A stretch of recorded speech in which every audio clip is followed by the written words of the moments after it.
పెద్ద కొడుకు IPC select అయ్యాడన్నాగా, posting ఇప్పుడే వచ్చింది. పాకిస్తాన్లో నువ్వు ఎక్కడున్నావు అని ఎంక్వైరీ చేశాడు. డిఫెన్స్ వారు పోలీసు వాళ్ళకి సరైన ఇన్ఫర్మేషన్ ఇవ్వరని నేను మేనేజ్ చేసి వాడిని ఆపేశాను. నీ భార్యాపిల్లల దృష్టిలో నువ్వు ఇప్పుడు పాకిస్తాన్లో ఉన్నావు. నువ్వు ఎప్పుడు వస్తావని నీ కోసం ఆశతో ఎదురు చూస్తున్నారు. రేపు 15వ తారీఖున రిలీజ్ అవుతున్నాను.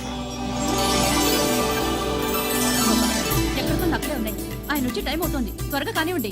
ఒరేయ్, పొద్దున్నుంచి కడుతున్నావు, ఇంకా కాలేదా? అయిపోయిందమ్మా, త్వరగా కానీ. అలాగేనండి. ఏంటమ్మా అక్కడే ముగ్గేస్తూ కూర్చున్నావు? అక్కడ ఇంకా 3 పనులున్నాయి, త్వరగా వెళ్ళు. వెళ్తానమ్మగారు. ఏ పనులు తెవలేదు. ఏమే సుబ్బు, నీకు తెవలేదా?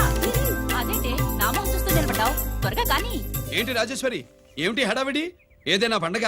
ఒక రకంగా పండగేరా. అర్థం కాలేదు గాని ఇంకో రకంగా చెప్పు. మీ నాన్నగారు వస్తున్నారా? ఏంటి, నాన్న వస్తున్నాడు? అవునరా, మీ నాన్నగారు తలుచుకుంటున్నట్టున్నారా? ఆయన తలుచుకుంటే ఎక్కిళ్ళు కాదు, హార్ట్ అటాక్ వస్తుంది. వస్తా. ఒరే గిరి, ఆగరా. హలో అన్నగారు, మీ ముద్దుల నాన్నగారిని చూడ్డానికి వచ్చేసారన్నమాట. ఏమిట్రా నువ్వు? అంత దూరం నుంచి నేను వస్తే నువ్వేంటి ఇక్కడున్న వాడివి బయటికి వెళ్ళిపోతున్నావు? ఆయన రాగానే నన్ను చూశాడనుకో తేడా వస్తుంది, నీకా ఆయనకా ఇద్దరికి. అందుకే బయటికి పోతున్నా, వస్తా. గిరి, ఏమిటమ్మా వీడు? 14 ఏళ్ల క్రితం నాన్నగారే ఇంకా వాడి మనసులో ఉన్నట్టున్నారా?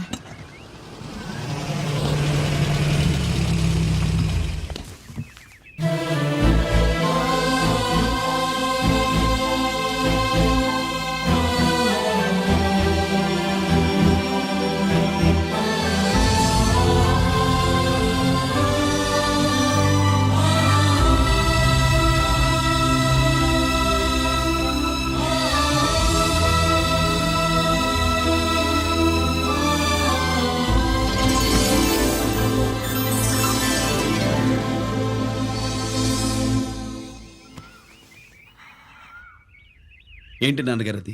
నేను వచ్చేసరికి నిన్నెలా చూడాలనుకున్నాను, అలాగే చూశాను కదా, అందుకే. సుబ్బు, వెళ్ళి హారతి పళ్ళం తీసుకురా. అలాగే.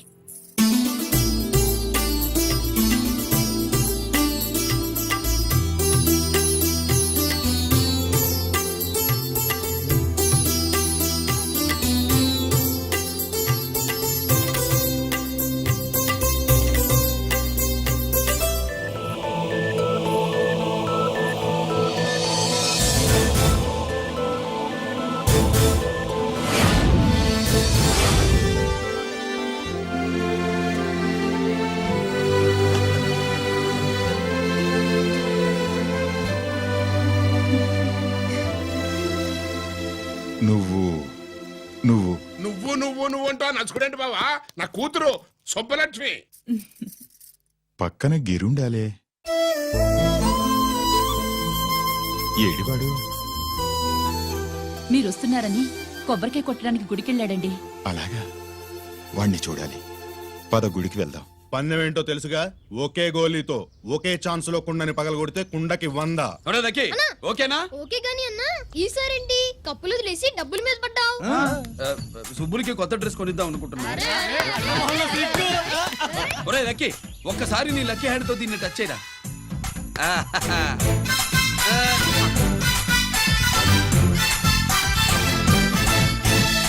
అదేంటి నోట్లో వేసుకున్నాడు? అదే గిరన్న స్పెషాలిటీ.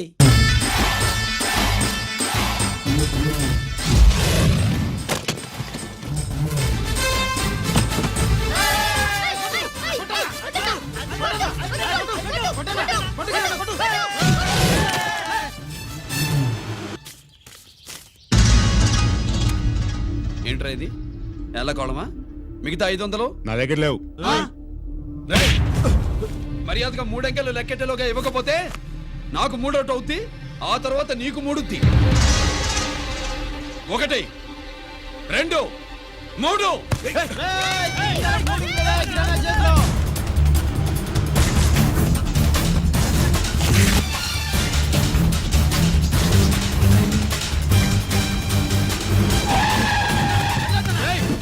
పారిపోతున్నావు, దొరికావు.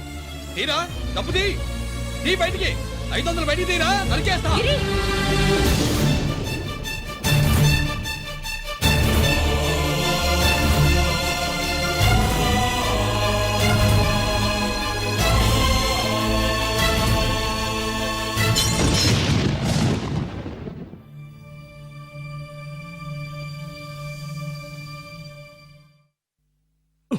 పెద్దాన్ని ఎలా చూడాలనుకున్నాను అలా చూశాను.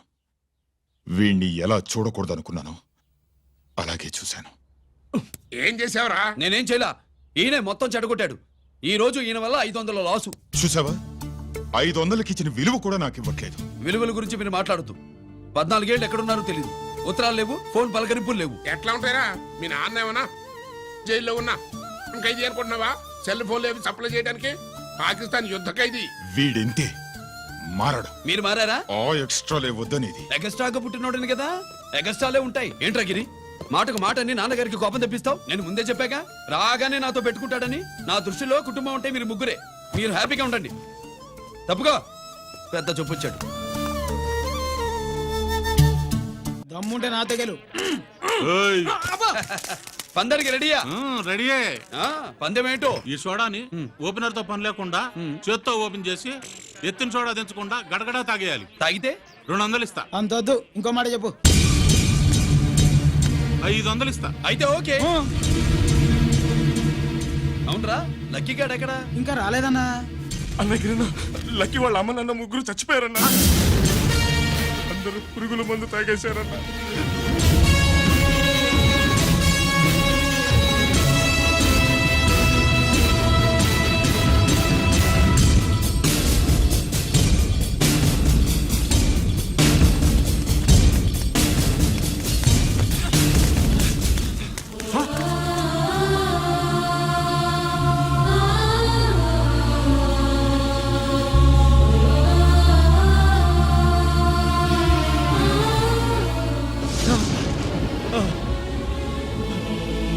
Lucky, lucky.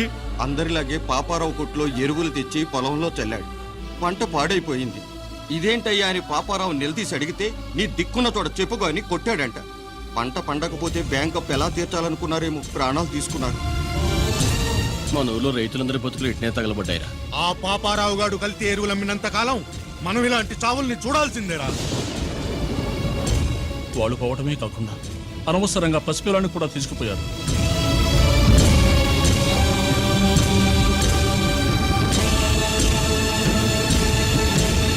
నీ పాపం ఫండెను నేడు, నీ భరతం ఫడతా చూడు. నీ ఫాలిటి యముణ్ణి నేను, నీ కరెక్ట్ మొగుణ్ణి నేను.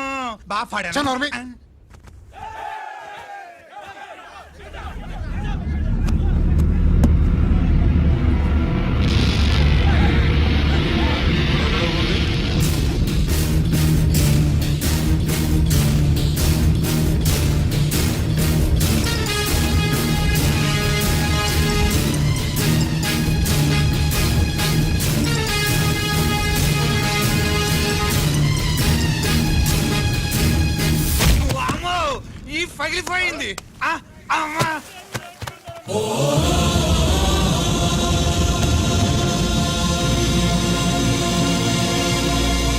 ఏంటిది?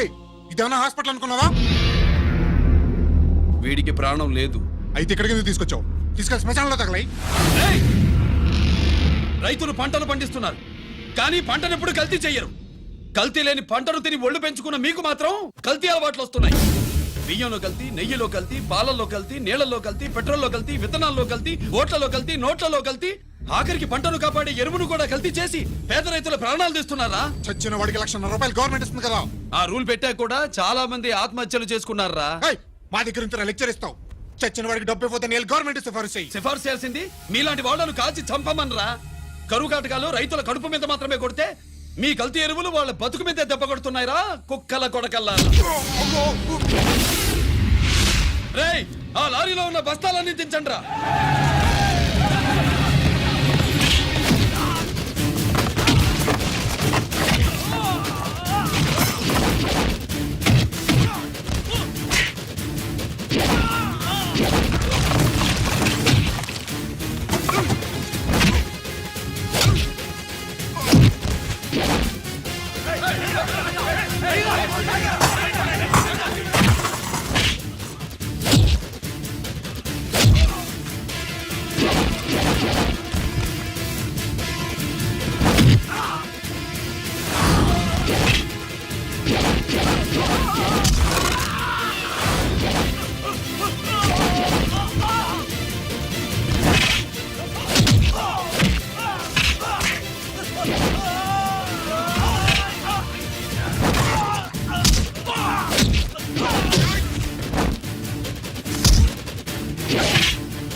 తల్లిదండ్రుల్ని దహనం చేయాల్సిన వీడి చేత వాళ్ళ చావులకి కారణమైన మీ పాపాల్ని తగలబెట్టిస్తాను